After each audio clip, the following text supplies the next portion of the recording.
Hello student, 12th class ग्रामीण महिला विद्यापीठ के चैनल पर आपका स्वागत है। टॉपिक है अपना chapter 5 inverse of matrix and linear equation. यही टॉपिक चल रहा है। Exercise number 5.1। ठीक है, इसमें एक इम्पॉर्टेंट क्वेश्चन है, उसको बताने जा रहा हूँ। यदि एक अवयव चौथे नंबर का है, यदि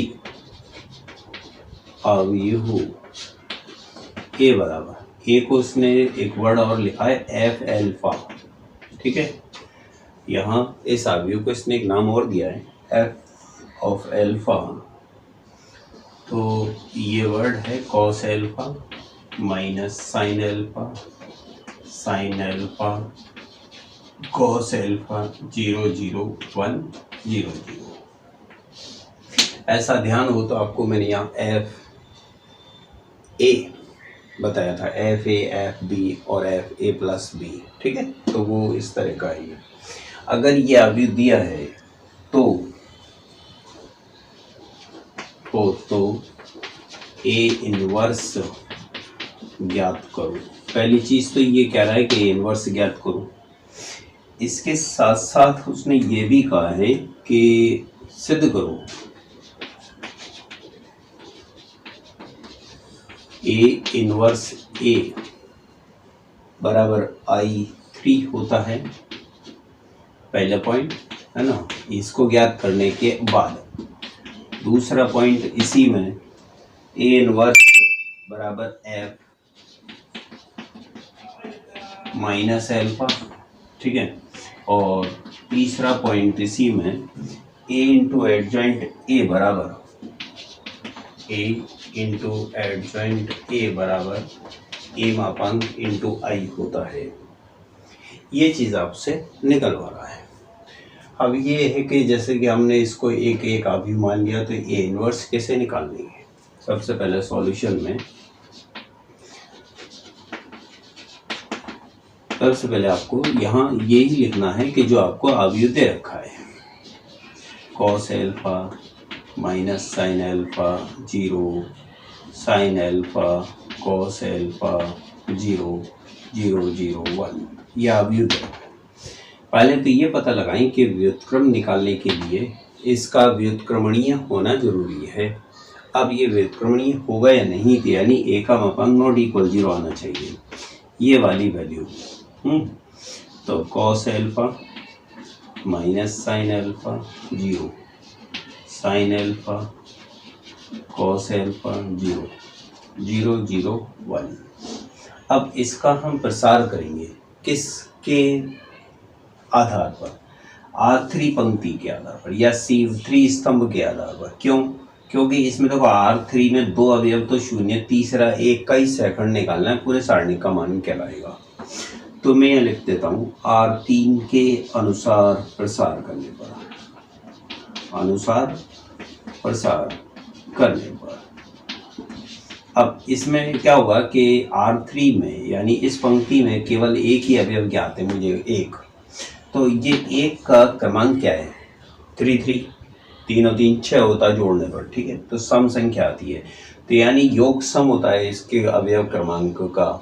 तो योग अगर सम हुआ तो यानी इसका सेकंड का चिन्ह नहीं बदलेगा। तो यहाँ आप लिखोगे परिमाण 1 और इसका उपसारणी यानी इसका स्तंभ और पंक्ति छोड़कर cos alpha minus sine alpha और कॉस एल्फा, ये चार अवयव, बस केवल इसका सेकंड निकालना है। ठीक है, अब इसको प्रसार करो, इसका गुणा करो और इस माइनस इसका गुणा कर दो, कॉस स्क्वायर एल्फा। अच्छा, ये गुणा माइनस साइन स्क्वायर आ रहा है, तो आपको क्या लिखना होगा प्लस साइन स्क्वायर एल्फा। अब अंदर का परिणाम कितना हुआ 1, ये 1 आ गया, टोटल वैल्यू नॉट इक्वल 0। ठीक है, तो ये तो पता पड़ गया है कि मापांक की वैल्यू 1 है। ठीक है, तो यहाँ तक हमारा ये कंप्लीट हुआ। अब इसके बाद आगे ये क्वेश्चन कहता है कि इसका सेकंड भी निकालिए। अब सेकंड कैसे निकालेंगे, प्रत्येक अवयव का उपसारणी बनाते हुए। ये मैं आपको सिस्टम पहले बता चुका हूँ। ठीक है, तो जैसे कि मेरे पास में एक यही अवयव है cos alpha, sine alpha 0, sine alpha cos alpha 0, 0 0 1।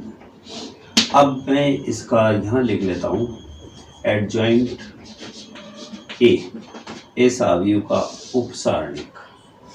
अब जैसे प्रत्येक अवयव का निकालेंगे, इस अवयव का निकालना है तो पंक्ति और स्तंभ को छोड़ो, बचे 4 अवयव, इनका गुणनफल या तो आप इन चारों को यहाँ लिखो।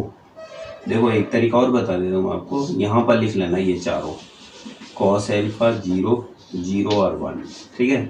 सेकंड के लिए माइनस लगाओ, इसके लिए है ना, तो साइन एल्फा 0 1, साइन एल्फा 0 0 और 1, और तीसरे के लिए क्या करेंगे,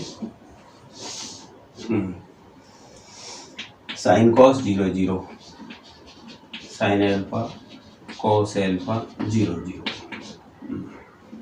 अच्छा यहाँ माइनस लगाओ अगले बार में, इसका उपसारणी ये दोनों अवयव, ये दोनों, माइनस साइन एल्फा 0 0 और 1, बीच वाले के लिए कॉस एल्फा 0 0 और 1, इसके लिए कॉस माइनस साइन और 0 0। अब आएगा तीसरा नीचे वाला, इसके लिए minus sine alpha cos alpha 0 0, यहाँ लगाओ माइनस। अब आगे इसका सेकंड में cos alpha sign alpha 0 0, cos alpha sign alpha 0 0। अब यहाँ लिखो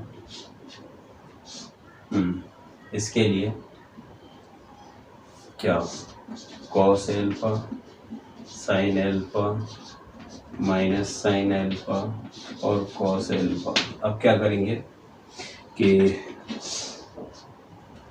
ये कॉस एल्फा माइनस 0, ठीक है। अब ये माइनस कौन कौन आया, देखो कि इन अवयव का सेकंड ऋणात्मक हुआ, क्योंकि इन अवयव के क्रमांक का योग विषम आता है। डायगोनल और लीडिंग डायगोनल, इन दोनों का क्रमांक का योग प्लस होता है, यानी सम होता है। तो सम होता है तो इनका तो मैंने आगे चिन्ह नहीं बदला है, देखो इनके आगे का चिन्ह तो मैंने नहीं चेंज किया, लेकिन जो इन अवयव क्रमांक का योग विषम आता है उसका चिन्ह बदल रखा है मैंने। अब आप इसको सॉल्व करेंगे तो कॉस एल्फा माइनस 0 यानी कॉस एल्फा हो गया, इसको साइन एल्फा लेकिन आगे माइनस लग रहा है तो ये माइनस साइन एल्फा आ गया, ये 0 माइनस 0 ये 0 हो गया, ठीक है। अच्छा इसको गुणा करेंगे माइनस साइन एल्फा लेकिन आगे लग रहा है तो साइन एल्फा, इसको कॉस एल्फा, ठीक है ना, तो और इसका गुणनफल 0 माइनस 0 तो 0 और 0, ठीक है, ये गुणनफल 0 0। अच्छा ये cos square alpha plus sign square alpha क्या हो जाएगा भाई, cos square plus sign square alpha, जिसका की मान 1 हो जाएगा। अच्छा अब आप एक काम करेंगे, ये जो टी है ना, टी को हटाएंगे तो पंक्ति स्तंभ में बदल जाएगी, तो यहाँ लिखना cos alpha minus sine alpha और 0, पहली पंक्ति पहला स्तंभ, दूसरी पंक्ति दूसरा स्तंभ, तो यहाँ लिखो साइन एल्फा है ना, कॉस एल्फा 0 0 0 और 1, ये आ गया आपका सेकंड आ गया। सेकंड में और अवयव में दोनों में अंतर सिर्फ इतना ही आया कि ये यहाँ माइनस है और इसमें यह माइनस आ गया है, ठीक है। परिमाण हम निकाल ही चुके थे। अब आएगा नेक्स्ट पॉइंट हमारा ए इनवर्स निकालना।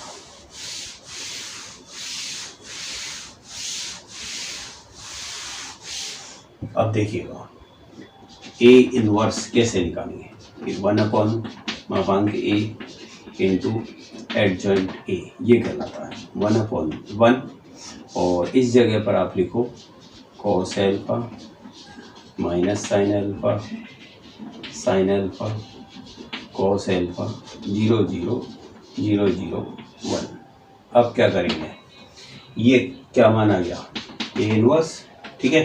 अब ए इनवर्स ज्ञात हो गया, अब यहाँ वैल्यू देखो क्या है, ए इनवर्स को ए से मल्टीपल करो फर्स्ट में, A inverse into A inverse तो ये रहा cos alpha sign alpha cos alpha 0 0 1, ठीक है। और ए का मान cos alpha sign alpha 0 minus sine alpha cos alpha 0 0 0 1। ये रहा ए और ये रहा ए इनवर्स। मापांक की वैल्यू 1 है। अब इसको इससे मल्टीपल करना है। मल्टीपल कैसे करेंगे वो आपको तरीका आता है। पंक्ति को स्तंभ से cos square plus sine square plus 0 cos square alpha plus sign square alpha plus 0। इसमें देखो माइनस साइन कॉस है ना plus sine cos sine alpha cos alpha plus 0 और इधर 0 प्लस 0 प्लस 0। अब दूसरी पंक्ति गुणा करो पहले स्तंभ से पहले minus sine alpha cos alpha और plus sine alpha cos alpha, ठीक है।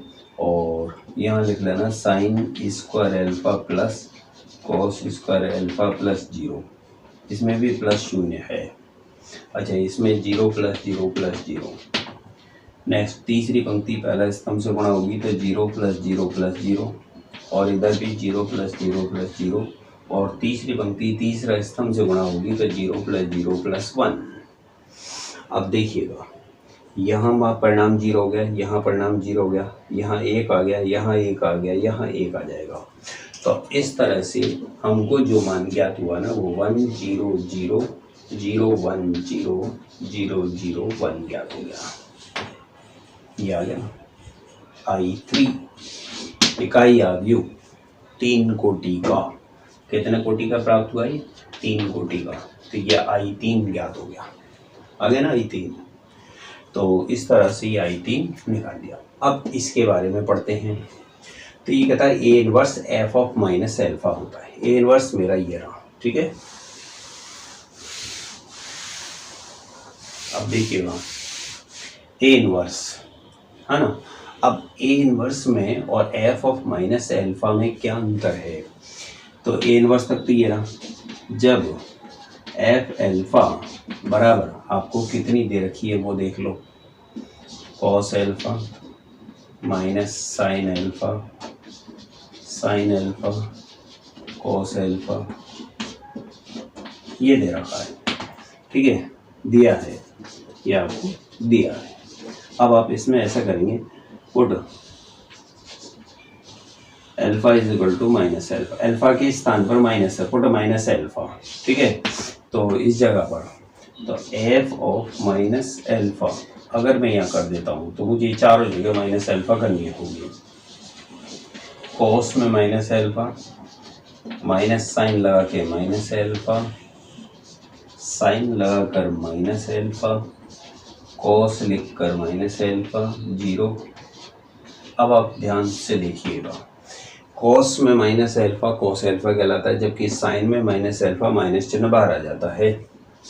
तो ये कहलाएगी cos alpha minus sine alpha 0 sine alpha cos alpha 0 0 0 1। जो संख्या आई है ये क्या आपको ए इनवर्स नहीं दिखाई दे रही है? हाँ दिखाई दे रही है। तो ये ए इनवर्स हो गई, ठीक है। तो ये दूसरा चीज़ सिद्ध हो गई हमारी। अब आता है तीसरा, ए को एडजॉइंट ए से गुणा करना। ए को एडजॉइंट ए से गुणा करना। दो चीज़ हो गई हमारी क्लियर, ठीक है।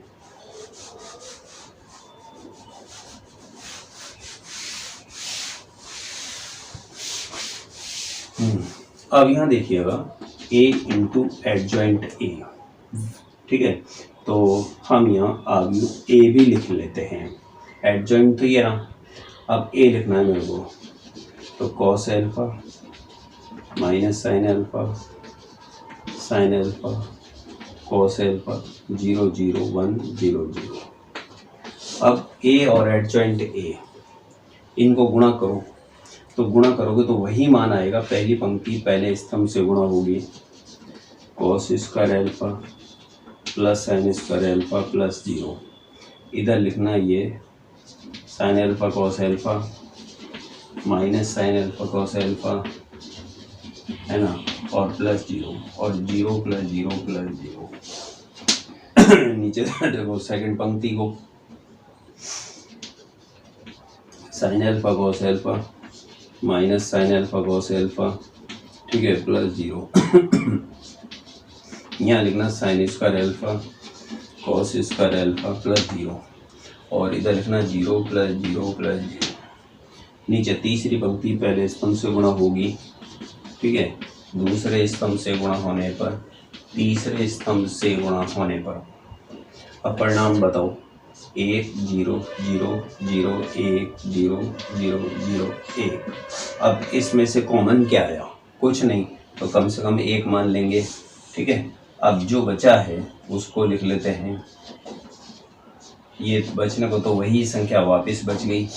अब इस 1 को अपने आप के 1 को हम कहते हैं मापांक 1, क्योंकि ये हम पहले निकाल चुके थे, ठीक है, और ये कहलाएगा i, इकाई अवयव, या i3 कह लो या i कह लो, इसको एक ही बात है, ठीक है। तो ये इस तरह से प्रश्न सरल हुआ। आया आपके समझ में? तो ज़्यादा हार्ड नहीं है, वैसे सिंपल ही है क्वेश्चन, बस ज़रा से ये कि आपको कैलकुलेशन में दिक्कत नहीं आनी चाहिए। आपको अगर कहीं कठिनाई लगे तो आप कमेंट्स करके पूछ सकते हो, या डायरेक्ट कॉल करके भी पूछ सकते हो। ओके।